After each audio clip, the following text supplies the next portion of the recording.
Hello friend, मैं आपसे स्वागत करता हूं आपके अपने यूट्यूब चैनल नर्सिंग पाठशाला पे। फ्रेंड, जैसे कि आप सभी जानते हैं, आप लोग राजस्थान से अच्छे एग्जाम की रिगार्डिंग अपनी तैयारी चल रही थी और अपन जो अपनी तैयारी कर रहे थे वो अकॉर्डिंग टू सिलेबस कर रहे थे कि सिलेबस में जो पॉइंट दिए गए हैं उन्हीं के ऊपर अपन बात कर रहे थे। तो इससे पहले अपनी कुछ क्लासेस कंप्लीट हो गई है। एक बार मैं आप लोगों को वो पॉइंट बताता हूँ जो क्लासेस अपन लोगों ने कंप्लीट कर ली है। तो अपन लोगों ने essential care of newborn complete कर लिया, जिसके अंदर अपन लोगों ने अभी तक 2 क्लासेस कंप्लीट कर ली है, जिसमें फर्स्ट क्लास के अंदर अपन लोगों ने कुछ टर्मिनोलॉजी की बात की थी। उसके अलावा एयरवे क्लियरेंस के अंदर अपन लोगों ने बात कर ली थी। उसके अलावा अपन लोगों ने सेकंड क्लास के अंदर अबगार स्कोरिंग पढ़ा था। अबगार स्कोरिंग और जो एयरवे क्लियरेंस है वो क्लासेस अगर आप लोगों ने नहीं देखी है तो उन क्लासेस का लिंक आपको नीचे डिस्क्रिप्शन बॉक्स में मिल जाएगा, तो वहां से वो क्लासेस आप जरूर विजिट कर लें। उसके अलावा अपन लोगों ने कम्युनिटी हेल्थ नर्स के अंदर भी एक जो क्लास है वो अपनी कंप्लीट कर ली थी। वो क्लास अपने लोगों ने जो कंप्लीट की थी वो क्लास की अपनी health care planning in India. तो ये क्लासेस अपनी कंप्लीट हो चुकी है।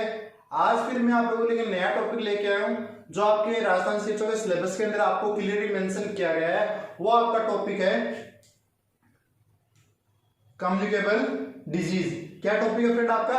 Communicable disease. तो कम्युनिकेबल डिजीज स्टार्ट करने से पहले आप लोगों के लिए कुछ टर्म्स है, वो टर्म्स के आंसर आप लोगों को देने हैं, फिर अपन लोग डिस्कस कर लेंगे। पहले अपना आंसर वो आप जरूर कमेंट बॉक्स में जरूर कमेंट करें, जिससे आपको भी ये क्लियर हो कि आपको वो टर्म्स है वो आती है या आपका आंसर है सही है गलत है।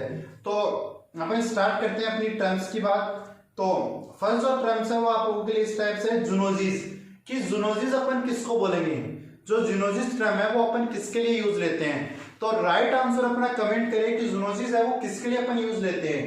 तो जूनोसिस जो रहेगा वो किसके लिए रहेगा फ्रेंड? तो जूनोसिस की डेफिनेशन वो आप लोगों के सामने एक बार मैं रीड कर देता हूं। A communicable disease transmit from animal to man, कि एक कम्युनिकेबल डिजीज है जो एनिमल से मैन के अंदर ट्रांसमिट हो रही है। ऐसी डिजीज के लिए अपन जो टर्म यूज करेंगे वो कौन सी टर्म यूज करेंगे? ऐसे के लिए जो अपन टर्म यूज करेंगे वो जूनोसिस टर्म है वो अपन यूज करेंगे। तो अपन लोगों को क्वेश्चन दिया जा सकता है ऐसे कि एक डिजीज है, कम्युनिकेबल डिजीज है जो एनिमल से मैन के अंदर स्प्रेड हो रही है, तो ऐसी डिजीज को आप क्या बोलोगे? तो आपका राइट आंसर क्या रहेगा? वहां पर आपका राइट आंसर रहने वाला है जूनोसिस, कि उसको अपन क्या बोलेंगे? जूनोसिस बोलेंगे। तो इसीलिए आप अगर नोट्स बनाना चाहो तो नोट्स बना सकते हो। अगर फिर भी आपको अगर नोट्स नहीं बनाने, क्लास को विजिट करना है, तो आपको नीचे हमारे टेलीग्राम चैनल का लिंक मिलेगा, उस टेलीग्राम चैनल को आप ज्वाइन कर सकते हैं और वहां पर जैसे ही क्लास अपलोड होती है उसी क्लास के नोट्स है वहां पर आपको प्रोवाइड करवा दिए जाते हैं और जो नोट्स है उनकी पीडीएफ है वो वहां पर आपको अवेलेबल करवा दी जाती है। तो आपकी फर्स्ट टर्म कौन सी रही है? फर्स्ट टर्म रही है जूनोसिस, कि जूनोसिस अपन किसको बोलेंगे। तो जूनोसिस को अगर हिंदी में अपन डिफाइन करें तो क्या होगा कि एक ऐसी कम्युनिकेबल डिजीज जो जानवरों से ह्यूमन के अंदर जो ट्रांसमिट होती है उसको अपन क्या बोलेंगे? उसको अपन जूनोसिस डिजीज है वो बोलेंगे। ठीक है, जिसका अगर एग्जांपल की बात करें तो एग्जांपल में रेबीज और प्लेग है, उसका एग्जांपल अपन ले सकते हैं। देन नेक्स्ट अगर टर्म की बात करते हैं तो नेक्स्ट टर्म आती है एपिजोटिक। एपिजोटिक अपन किसको बोलेंगे? तो अपना आंसर वो कमेंट कीजिए कि एपिजोटिक है वो अपन किसके लिए यूज लेंगे। तो एपिजोटिक के लिए जो डेफिनेशन रहेगी वो क्या डेफिनेशन रहने वाली है? It is outbreak of disease in an animal population, कि जो एनिमल है उनकी पॉपुलेशन के अंदर कोई डिजीज आउटब्रेक हो रही है। आउटब्रेक का मतलब होगा फैल रही है। ऐसी कोई डिजीज जो एनिमल्स के अंदर फैल रही है उस डिजीज को आप क्या बोलोगे? उस डिजीज के लिए आप जो टर्म यूज लोगे वो आपकी टर्म रहने वाली है एपिजोटिक। एपिजोटिक टर्म यूज लोगे उसके लिए क्या रहेगा कि एक ऐसी डिजीज जो एनिमल्स के अंदर स्प्रेड हो रही है, फैल रही है, ऐसी डिजीज के लिए आप एपिजोटिक टर्म है यूज लोगे। और एक ऐसी कम्युनिकेबल डिजीज जो एनिमल से मेल के अंदर फैल रही है, ऐसी डिजीज के लिए आप जूनोसिस टर्म है वो यूज रहने वाले हो। तो 2 टर्म आपको क्लियर हो चुकी होगी। इसके लिए अपन नेक्स्ट टर्म की अगर बात करते हैं तो नेक्स्ट टर्म आ रही है एपोनिथिक। एपोनिथिक आपको आंसर देना है, एपोनिथिक अपन किसके लिए यूज लेंगे? फ्रेंड, जो टर्म पढ़ने का अपना एडवांटेज ये है कि अपन डायरेक्ट कम्युनिकेबल डिजीज पढ़ सकते थे, लेकिन अगर आपने राजस्थान सीएचओ 2020 का पेपर देखा हो तो उसमें एक क्वेश्चन आया था कि इंडेक्स कैसा वो किसको बोलते हैं। तो अपन डायरेक्ट कम्युनिकेबल डिजीज को पढ़ लेंगे तो ये टर्म है वो अपनी रह जाएगी। तो टर्म नहीं रह जाए इसलिए मैं आपको जो कम्युनिकेबल डिजीज है वो एक क्लास के अंदर तो कंप्लीट होगी नहीं। तो जैसे भी अपन कम्युनिकेबल डिजीज पढ़ेंगे तो उस क्लास से पहले मैं आप लोगों के लिए कुछ 5 से 7 टर्म लेके आऊंगा। पहले अपन हम टर्म्स के ऊपर डिस्कस करेंगे, फिर अपनी 2 या 3 कम्युनिकेबल डिजीज के ऊपर अपन डिस्कस करेंगे। तो पहले सॉरी, तो पहले अपन कुछ टर्म्स यूज करेंगे, जो टर्म्स रहेगी उनके बारे में पढ़ेंगे, फिर अपनी कम्युनिकेबल डिजीज लेंगे। ये अपन में आप लोगों ने मेरी पहले वाली क्लासेस देखे तो उनमें मैंने ये किया है कि उस टॉपिक से रिगार्डिंग जो टर्म्स बनती है पहले मैंने उनके ऊपर डिस्कस किया है, उसके बाद मैंने अपना जो टॉपिक है वो स्टार्ट किया है। तो आप अपना राइट आंसर कमेंट कीजिए कि एपोनिथिक अपन किसके लिए यूज लेंगे, जो एपोनिथिक टर्म है वो अपन किसके लिए यूज लेते हैं। तो एपोनिथिक का जो राइट आंसर रहेगा वो क्या रहने वाला है, outbreak of disease in bird population. जो एपिजोटिक है, एपिजोटिक आप लोगों ने जो पढ़ा उसका मतलब क्या था कि outbreak of disease in animal population. याद रखना, अगर एनिमल्स की पॉपुलेशन के अंदर कोई डिजीज स्प्रेड हो रही है, आउटब्रेक हो रही है, तो उसके लिए आप एपिजोटिक यूज लोगे। अगर किसी बर्ड पॉपुलेशन के अंदर कोई डिजीज स्प्रेड हो रही है तो उसके लिए आप क्या यूज लोगे, उसके लिए आपका राइट आंसर रहेगा एपोनिथिक। उसके लिए आप क्या यूज लोगे, उसके लिए आप एपोनिथिक टर्म में यूज लोगे। तो यहाँ पर आप लोगों ने तीन टर्म है वो पढ़ ली है। पहली पढ़ी आप लोगों ने जूनोसिस। जूनोसिस का मतलब होता है ऐसी कम्युनिकेबल डिजीज जो एनिमल्स से मैन के अंदर ट्रांसमिट हो रही है, इसी डिजीज को अपन क्या बोलेंगे, जूनोसिस बोलते हैं, जैसे रेबीज हो गया, प्लेग हो गया। नेक्स्ट एपिजोटिक अपन लोगों ने यूज लिया है। एपिजोटिक का मतलब हो गया ऐसी डिजीज जो एनिमल्स के अंदर स्प्रेड हो रही है, एनिमल्स के अंदर आउटब्रेक हो रही है, ऐसी डिजीज के लिए अपन क्या टर्म यूज लेंगे, एपिजोटिक यूज लेंगे। नेक्स्ट टर्म अपन लोगों ने बात की एपोनिथिक। एपोनिथिक का मतलब हो गया एक कम्युनिकेबल डिजीज या एक डिजीज जो बर्ड्स के अंदर स्प्रेड हो रही है, बर्ड्स के अंदर फैल रही है, ऐसी डिजीज के लिए अपन क्या यूज लेंगे, एपोनिथिक टर्म्स वो यूज लेंगे। तो अपनी कुछ टर्म्स है वो अपन लोगों ने पढ़ लिए। देन नेक्स्ट टर्म है वो आप लोगों के लिए आ रही है, नेक्स्ट आ रही है कम्युनिकेबल पीरियड। कि कम्युनिकेबल पीरियड अपन किसको बोलेंगे, आप लोगों ने बहुत बार पढ़ा होगा कि जो चिकन पॉक्स होता है उसका कम्युनिकेबल पीरियड ये होता है, जो स्मॉल पॉक्स होता है उसका ये होता है, मीजल्स का ये होता है। तो कम्युनिकेबल पीरियड अपन किसको बोलेंगे, तो कम्युनिकेबल पीरियड के लिए आप एग्जैक्ट डेफिनेशन क्या दोगे, तो बताओ फ्रेंड कम्युनिकेबल पीरियड को अपन क्या बोलेंगे। तो कम्युनिकेबल पीरियड के लिए जो एग्जैक्ट आपकी डेफिनेशन रहने वाली है वो रहने वाली है, it is also known as infection period. कि जो कम्युनिकेबल पीरियड है उसको इन्फेक्शन पीरियड के नाम से भी अपन जानते हैं। It is a length of time a person can transmit disease. कि एक टाइम पीरियड होता है, कम्युनिकेबल पीरियड एक वो टाइम पीरियड होता है जिसके अंदर एक इंडिविजुअल है वो डिजीज को स्प्रेड कर सकता है। मान लो जैसे मेरे को कोविड हो गया, तो मेरा कम्युनिकेबल पीरियड कौन सा रहेगा, जिस टाइम के अंदर मैं किसी और को डिजीज ट्रांसमिट कर दूं तो वो मेरा कम्युनिकेबल पीरियड रहेगा। ठीक है, जैसे अपन चिकन पॉक्स की बात करें तो 4 डेज बिफोर और 4 डेज आफ्टर रेसेस अपेयर की, तो ये उसका क्या है, कम्युनिकेबल पीरियड है कि 4 दिन पहले और 4 दिन बाद रेसेस अपेयर होने के वो जो इंडिविजुअल है, जो इन्फेक्टेड इंडिविजुअल वो कम्युनिकेबल जो डिजीज जैसे चिकन पॉक्स है उसको अपने से किसी और में ट्रांसमिट कर सकता है, तो वो उसका कम्युनिकेबल पीरियड है वो हो जाएगा। तो आपने कम्युनिकेबल पीरियड की भी डेफिनेशन समझ ली होगी। देन नेक्स्ट आप लोगों के लिए आ रहा है नोजोकोमियल इन्फेक्शन। नोजोकोमियल इन्फेक्शन आप किसको बोलोगे, बड़ा इजी क्वेश्चन है फ्रेंड, अपना राइट आंसर कमेंट कीजिए कि आप नोजोकोमियल इन्फेक्शन है वो किसके लिए यूज लेते हो। नोजोकोमियल इन्फेक्शन है वो आप किसको बोलोगे, तो नोजोकोमियल इन्फेक्शन की जो डेफिनेशन रहेगी वो क्या रहेगी, नोजोकोमियल इन्फेक्शन की जो डेफिनेशन रहने वाली है, ये थोड़ा मिसप्रिंट हो गया फ्रेंड यहाँ पर, ये it is also known as hospital acquired infection. जैसे नाम से पता है फ्रेंड क्या बोल रहे हैं यहाँ पर, हॉस्पिटल एक्वायर्ड इन्फेक्शन। अपन ये तो कैसा एक्वायर्ड यानी प्राप्त करना, कैसा इन्फेक्शन जो हॉस्पिटल में होता हो। अब हॉस्पिटल में तो बहुत सारा टाइम पीरियड हो गया, तो ये कह रहा है it is also known as hospital acquired infection. It an infection occur after 48 hours of hospital admission. कि हॉस्पिटल एडमिट होने के 48 घंटे तक, 48 घंटे बाद में जो इन्फेक्शन होता है उसको अपन क्या बोलते हैं, नोजोकोमियल इन्फेक्शन या फिर हॉस्पिटल एक्वायर्ड इन्फेक्शन अपन कहते हैं। तो ये कुछ टर्म्स थी जो अपन लोगों ने पढ़ ली है। नेक्स्ट टर्म आती है वो आती है ऑपोर्चुनिस्टिक इन्फेक्शन। ऑपोर्चुनिस्टिक इन्फेक्शन किसको बोलते हैं, it is an infection occur in a person whose immunity is weak. कि ओपोनेटिक इन्फेक्शन वो उस इन्फेक्शन को बोलेंगे जो अक्सर होता है इस ऐसे इंडिविजुअल जिसकी इम्यून पावर क्या है, वीक है, कमजोर है। जिसकी इम्यून पावर वीक है, कमजोर है, उसमें वो इन्फेक्शन अपॉर्चुनिटी तो दे रहा है फ्रेंड, वो उसकी इम्यून पावर वीक है तो वो इंडिविजुअल के जो इन्फेक्शन उसको क्या दे रहा है, अपॉर्चुनिटी दे रहा है कि हाँ मेरे को इन्फेक्टेड का है। तो ऐसे इन्फेक्शन को आप क्या बोलोगे, ऑपोर्चुनिस्टिक इन्फेक्शन है वो बोलते हो। ठीक है, देन अपन नेक्स्ट अगर बात करें तो नेक्स्ट अपनी आप लोगों का एक टर्म है ग्रेट फोक्स, ग्रेट फोक्स है वो आप किसको बोलोगे? तो ग्रेट फोक्स आप किसको बोलोगे? सिफिलिस इन्फेक्शन को बोलते हैं, जो किसके द्वारा होता है? टेपोनिडियम प्लेडियम के द्वारा कोज होता है। तो आप ग्रेट फोक्स है वो किसको बोलते हो? सिफिलिस डिजीज को बोलते हो, जो एक क्या है? सेक्सुअल, जो एक क्या है? सेक्सुअल ट्रांसमिटेड डिजीज, जो क्या है? एक सेक्सुअल ट्रांसमिटेड डिजीज है। तो ग्रेट फोक्स अपन किसको बोलते हो? सिफिलिस को बोलते हैं, जो टेपोनिडियम प्लेडियम के द्वारा कोज होती है, जो क्या है? एक सेक्सुअल ट्रांसमिटेड डिजीज है। तो देन अपन अगर नेक्स्ट अगर बात करें तो नेक्स्ट अपनी फर्स्ट कम्युनिकेबल डिजीज आ जाती है। तो फर्स्ट कम्युनिकेबल डिजीज क्या है आपकी? फर्स्ट कम्युनिकेबल डिजीज है वो है स्मॉल पॉक्स। तो स्मॉल पॉक्स की बात करें तो स्मॉल पॉक्स से जो फर्स्ट क्वेश्चन निकल के आता है वो क्या निकल के आता है?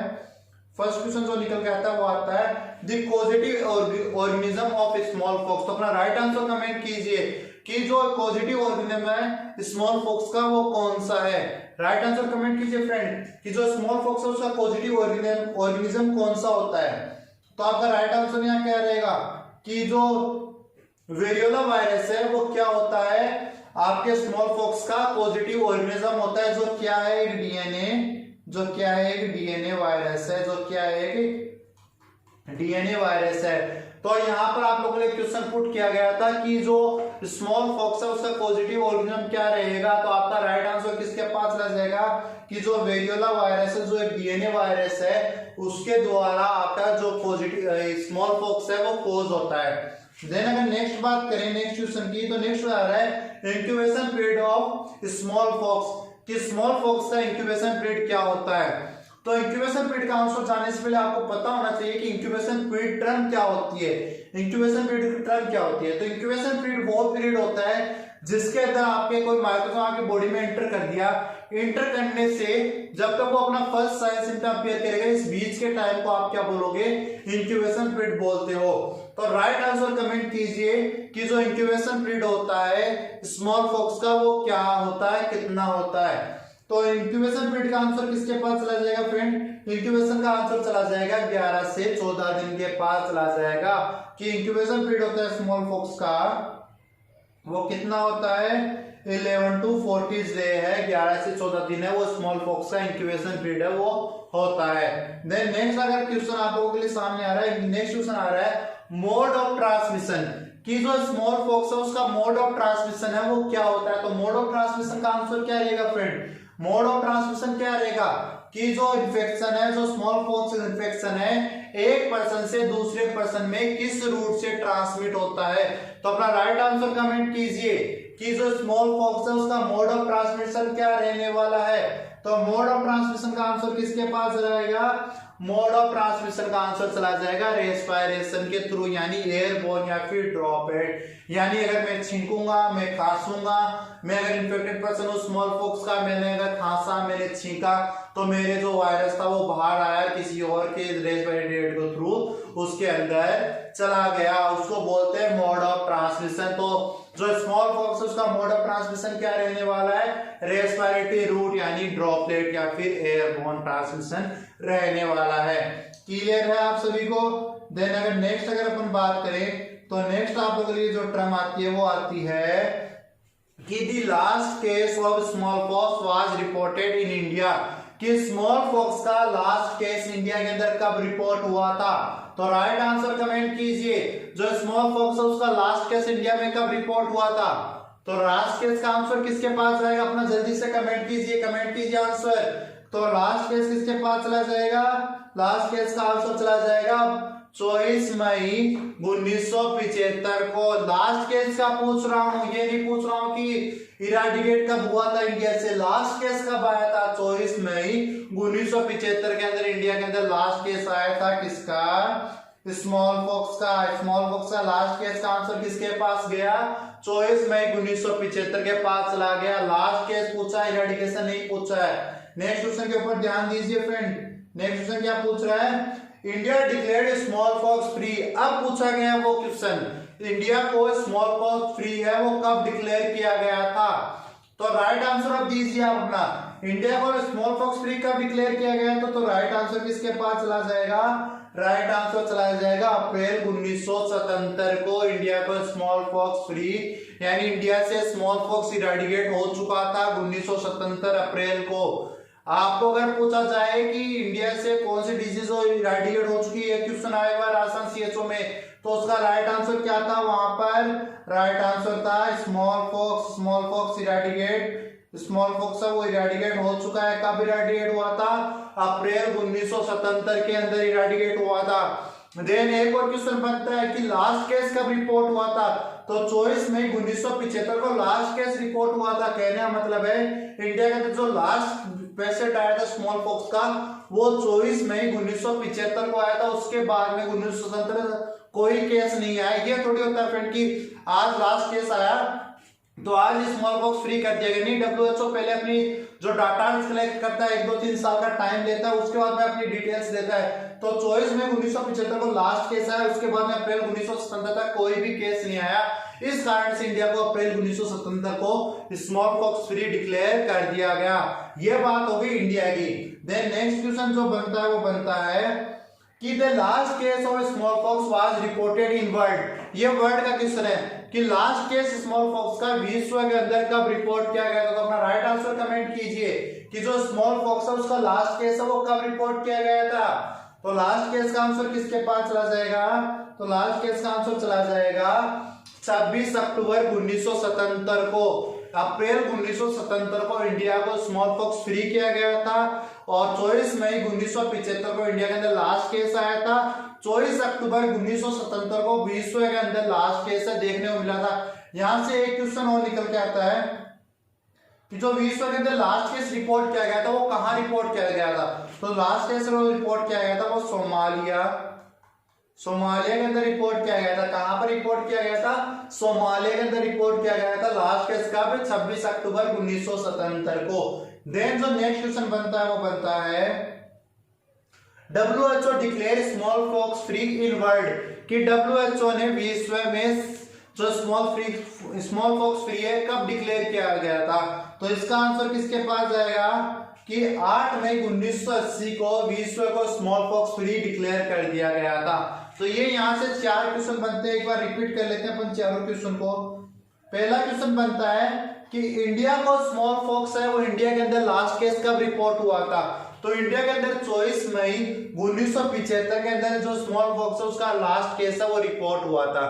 देन क्वेश्चन बनता है कि इंडिया को स्मॉल पॉक्स फ्री कब डिक्लेयर किया गया था। तो अप्रैल 1977 को इंडिया को स्मॉल पॉक्स फ्री डिक्लेयर कर दिया गया था। देन नेक्स्ट क्वेश्चन बनता है कि विश्व के अंदर लास्ट केस है वो कब रिपोर्ट हुआ था। तो 26 अक्टूबर 1977 को विश्व के अंदर लास्ट केस है वो रिपोर्ट हुआ था। देन नेक्स्ट क्वेश्चन बनता है कि विश्व को स्मॉल पॉक्स फ्री है कल डिक्लेयर किया गया था, और वर्ल्ड को जो WHO के द्वारा स्मॉल पॉक्स फ्री कब डिक्लेयर किया गया था। तो 8 मई 1980 को पूरे विश्व को स्मॉल पॉक्स फ्री है वो रिपोर्ट यानी डिक्लेयर है वो कर दिया गया था। देन नेक्स्ट अगर क्वेश्चन की बात करें, जो रेसेस होते हैं स्मॉल पॉक्स के अंदर, जो रेसेस होते हैं उनका मैनर है वो किस टाइप का होता है। मतलब पहले क्या आएंगे, मैक्यूल्स आएंगे, पैप्यूल्स आएंगे। तो पहले क्या आएंगे, तो रेसेस की बात करें तो रेसेस का जो मैनर रहेगा वो पहले मैक्यूल्स होगा, फिर पैप्यूल्स होगा, फिर वेसिकल्स होगा, फिर पेस्क्यूल्स होगा, फिर स्काल्प होगा। मतलब पहले मैक्यूल्स अपीयर होंगे, फिर पैप्यूल्स अपीयर होंगे, फिर वेसिकल्स अपीयर होंगे, फिर पेस्क्यूल्स अपीयर होंगे, फिर स्काल्प फॉर्मेशन होगा। तो ये जो मैनर होता है रेसेस का किसके अंदर, स्मॉल पॉक्स के अंदर आपको देखने को मिलेगा। तो फ्रेंड नेक्स्ट जो क्वेश्चन बनता है स्मॉल पॉक्स से वो क्वेश्चन बनता है कि जो रेसेस हैं कि स्मॉल पॉक्स के अंदर जो रेसेस होते हैं वो किस टाइप के होते हैं। Sorry, rashes appear in small pox, वो तो आपको मैनर पूछा गया था। अब आपको पूछा गया कि जो रेसेस होते हैं वो किस टाइप के होते हैं। तो रेसेस का आंसर किसके पास जाएगा, कमेंट कीजिए। 2 इमेज दिखाई गई आप लोगों को, यहाँ पर इमेज को देखकर बताइए कि स्मॉल पॉक्स का जो रेसेस है वो किस टाइप के होते हैं। तो रेसेस का आंसर किसके पास जाएगा, रेसेस का आंसर जाएगा सेंट्रीफ्यूगल जो सेंट्रीफ्यूगल डिस्ट्रीब्यूशन है वो होता है आपका किसका, जो स्मॉल पॉक्स के अंदर रेसेस होते हैं। ये आपको इधर स्मॉल पॉक्स का पेशेंट आपको दिखाई दे रहा है। जो स्मॉल पॉक्स होते हैं उसमें सेंट्रीफ्यूगल फ्यूगल टाइप के डिस्ट्रीब्यूशन देखते हैं, मतलब इसके अंदर जो फेस हो गया, आपके हैंड हो गए, लेग हो गए, मतलब जो एक्सट्रीमिटीज होते हैं उनके ऊपर ज्यादा आपको रेसेस है वो देखने को मिलेंगे। किसमें? सेंट्रीफ्यूगल टाइप के डिस्ट्रीब्यूशन में। इसको आपको याद करने की ट्रिक बताऊंगा फ्रेंड। सेंट्रीफ्यूगल और जो आपको चिकन पॉक्स में सेंट्रीपिटल मिलेगा, उनका दोनों को याद करने की ट्रिक बताऊंगा। जब अपन वहां पर बात करेंगे वहीं पर मैं आपको इस इमेज के सहायता से वहां पर एक ट्रिक बता दूंगा। आप कभी भी कंफ्यूज नहीं होंगे सेंट्रीफ्यूगल में सेंट्रीपिटल में। ये क्वेश्चन वेरी वेरी इंपॉर्टेंट है, आप इसको वेरी वेरी इंपॉर्टेंट लगा सकते हैं। ये क्वेश्चन आपको पूछा जा सकता है कि जो स्मॉल पॉक्स होते हैं उसमें जो रेसेस होते हैं वो किस टाइप के होते हैं, तो किस टाइप के होते हैं? सेंट्रीफ्यूगल टाइप के होते हैं। सेंट्रीफ्यूगल टाइप के आपको रेसेस है वो देखने को मिलेंगे, उधर आपको सेंट्रीपिटल टाइप के रेसेस है वो देखने को मिलेंगे चिकन पॉक्स में। देन नेक्स्ट अगर अपन बात करें तो नेक्स्ट अपनी कम्युनिकेबल डिजीज आती है, वो आती है आपकी चिकन पॉक्स। तो अभी तक अपन लोगों ने जो स्मॉल पॉक्स है उसके बारे में बात कर ली है। आई होप आप लोगों को स्मॉल पॉक्स के बारे में समझ में आ गया होगा। अगर मेरी क्लास आप लोगों को अच्छी लगे तो क्लास को लाइक जरूर करें, चैनल पर नए हो तो चैनल को सब्सक्राइब जरूर कर ले। आप जितना लाइक करोगे उतना ही मेरे को मोटिवेशन मिलेगा, उतनी एनर्जी मिलेगी, उतने में आप लोगों के लिए इजी वे में आप लोगों के लिए क्लास बना के लेके आऊंगा। आप जितना लाइक करोगे, जितना कमेंट करोगे, अगर आप एक भी स्टूडेंट अगर कमेंट करता है वो बोलता है कि सर आपकी क्लास बहुत ही अच्छी है, आपकी क्लास अच्छी है, तो मेरे को एज ए मोटिवेशन का काम करता है। आप अपना कमेंट जरूर करके जाए, आप लाइक जरूर करके जाए। क्लास अच्छी नहीं लगती तो डिसलाइक जरूर करके जाए। क्लास अच्छी नहीं लगती तो कमेंट जरूर करिए कि आपकी क्लास के अंदर ये कमी है, आप इस चीज को सुधारिए, इससे हमें भी बेनिफिट होगा, आपको भी बेनिफिट होगा। तो अपना कमेंट, अपना सजेशन जरूर दे। और अगर आपको नोट चाहिए तो अपना टेलीग्राम चैनल है वो जरूर ज्वाइन कर ले। नेक्स्ट अगर अपन बात करें तो नेक्स्ट अपना आता है चिकन पॉक्स बारे में। चिकन पॉक्स में फर्स्ट क्वेश्चन जो आप लोगों के सामने आ रहा है वो आ रहा है positive organism of chicken pox. की चिकन पॉक्स का पॉजिटिव ऑर्गेनिज्म क्या होता है? तो चिकन पॉक्स का पॉजिटिव ऑर्गेनिज्म का राइट आंसर कमेंट करो, क्या होता है राइट आंसर? तो राइट आंसर का किसके पास चला जाएगा? जो वेरिसेला जोस्टर है उसका आंसर चला जाएगा कि वो स्मॉल जो चिकन पॉक्स होता है उसका पॉजिटिव ऑर्गेनिज्म होता है। मैंने पूछा चिकन पॉक्स का पॉजिटिव ऑर्गेनिज्म क्या होता है, तो राइट आंसर क्या बताया आप लोगों ने कि जो वेरिसेला जोस्टर होता है, कि जो वेरिसेला जोस्टर होता है वो चिकन पॉक्स का पॉजिटिव ऑर्गेनिज्म होता है। देन नेक्स्ट अगर बात करें तो नेक्स्ट आता है आपका incubation period of chicken pox. Chicken pox का इंक्यूबेशन पीरियड कितना होता है? राइट आंसर कमेंट कीजिए कि चिकन पॉक्स होता है उसका इंक्यूबेशन पीरियड कितना होता है। फास्टली कमेंट कीजिए फ्रेंड, चिकन पॉक्स का इंक्यूबेशन पीरियड कितना होता है? राइट आंसर जल्दी कमेंट कीजिए। राइट आंसर क्या रहेगा आपका? 14 से 16 दिन है वो चिकन पॉक्स का इंक्यूबेशन पीरियड होता है। 11 से 14, 14 से 16 स्मॉल पॉक्स चिकन पॉक्स याद करो। 11 से 14, 14 से 16, 11 से 14 स्मॉल पॉक्स, 14 से 16 चिकन पॉक्स याद होना चाहिए। 11 से 14, 14 से 16 ये इंक्यूबेशन पीरियड होता है किसका? स्मॉल पॉक्स और चिकन पॉक्स का, याद रखना। देन नेक्स्ट क्वेश्चन आता है वो आता है mode of transmission of chicken pox. Chicken pox का मोड ऑफ ट्रांसमिशन क्या होता है? राइट आंसर कमेंट कीजिए। Mode of transmission of chicken pox किस रूट से फैलेगा, कैसे फैलेगा एक इंडिविजुअल से दूसरे इंडिविजुअल में? कमेंट कीजिए जल्दी से। कैसे फैलेगा? ड्रॉपलेट, ड्रॉपलेट यानी खांसने से। ड्रॉपलेट रेस्पिरेटरी एड्स के थ्रू फैलेगा, ये ड्रॉपलेट खांसने से फैलेगा। तो ड्रॉपलेट जो खांसते हैं उस समय जो स्पूटम निकलेगा, जो अपने जो सलाइवा का सिक्रेशन निकलेंगे उसके सहायता से जो ये वायरस है, डीएनए वायरस है, ये बाहर निकलेगा, दूसरे इंडिविजुअल जो हेल्थी इंडिविजुअल उसके कांटेक्ट में आएगा उसको भी इन्फेक्टेड करेगा। तो कैसे रहेगा? ड्रॉपलेट। देन नेक्स्ट क्वेश्चन आपका बनता है वो बनता है which is the first sign of chicken pox is in children. के चिल्ड्रन के अंदर जो चिकन पॉक्स होता है उसका फर्स्ट साइन क्या होता है? फर्स्ट साइन क्या रहेगा चिकन पॉक्स का? आंसर दीजिए। फर्स्ट साइन क्या रहने वाला है? तो फर्स्ट साइन का आंसर किसके पास जाएगा फ्रेंड? जल्दी से रिप्लाई कीजिए। रेसेस। रेसेस फर्स्ट आंसर क्या रहेगा? फर्स्ट जो साइन रहेगा वो क्या रहेगा? रेसेस। यहाँ किस है? सेंट्रीपिटल टाइप के डिस्ट्रीब्यूशन, यहाँ सेंट्रीपिटल टाइप से, वहां सेंट्रीफ्यूगल टाइप के। यहाँ किस टाइप के रेसेस आपको देखने मिल रहे हैं? सेंट्रीपिटल, उधर सेंट्रीफ्यूगल। तो फ्यूगल टाइप के रेसेस देखने को मिल रहे हैं। एक बार मैं आपको उसी इमेज के पास ले चलता हूं। इमेज में मैंने कहा था सेंट्रीफ्यूगल आपको स्मॉल पॉक्स में देखने को मिलेंगे, सेंट्रीपिटल आपको जो चिकन पॉक्स उसमें देखने को मिलेगा। तो याद रखना सेंट्रीपिटल में क्या आ रहा है? पी आ रहा है। पी से अपन क्या बोलेंगे? पेट। पेट यानी अपने एब्डोमिनल चेस्ट से। तो जो सेंट्रीपिटल डिस्ट्रीब्यूशन होता है उसमें आपके सेंटर के ऊपर ज्यादा रेसेस है वो देखने को मिलेंगे। पेट बीच में तो होता है, साइड में थोड़ी होता है फ्रेंड। तो पेट यानी बीच में, तो आपको सेंट्री जो पिटल है उसके अंदर आपको बीच में सेंटर में रेसेस देखने को मिलेंगे, और सेंट्रीफ्यूगल के अंदर आपको एक्सट्रीमिटीज के ऊपर बाहर की तरफ है, वो बाहर से अंदर की तरफ आएंगे, यहाँ अंदर से बाहर की तरफ जाएंगे रेसेस। तो ये चीजें आपको यहाँ पर याद रखनी है। देन नेक्स्ट अगर अपन बात करते हैं तो नेक्स्ट अपना क्वेश्चन बन रहा है, वो बन रहा है जो रेसेस होंगे, आपके जो रेसेस रहेंगे उनका मैनर कैसे रहेगा। वहां पर अपन लोगों ने बात की थी रेसेस का मैनर, या पियोमॉर्फिक जो नेचर है वो रहता है रेसेस का। कहने का मतलब ये है यहाँ पर कोई फिक्स नहीं है कि मैक्यूल्स पहले आएंगे या पेप्यूल्स पहले आएंगे, यहाँ कुछ भी हो सकता है, मैक्यूल्स आ सकते हैं, पेप्यूल्स आते हैं। वहां पर आपने एक मैनर पढ़ा था, यहाँ पर कोई भी मैनर नहीं है, मैक्यूल्स भी हो सकते हैं पहले, पेप्यूल्स भी हो सकते हैं। इरेगुलर मैनर में यहाँ पर आपको जो रेसेस है वो देखने को मिलेंगे। ठीक है फ्रेंड, तो फ्रेंड ये अपने कुछ क्वेश्चन थे जो कम्युनिकेबल डिजीज थे। आई होप आप लोगों को आज की क्लास अच्छी लगी होगी। क्लास अच्छी लगी तो क्लास को लाइक जरूर करें, क्लास बुरी लगी तो क्लास को डिसलाइक जरूर करें, कमेंट करके जरूर बताएं क्लास कैसी लगती है। ठीक है फ्रेंड, थैंक यू फ्रेंड।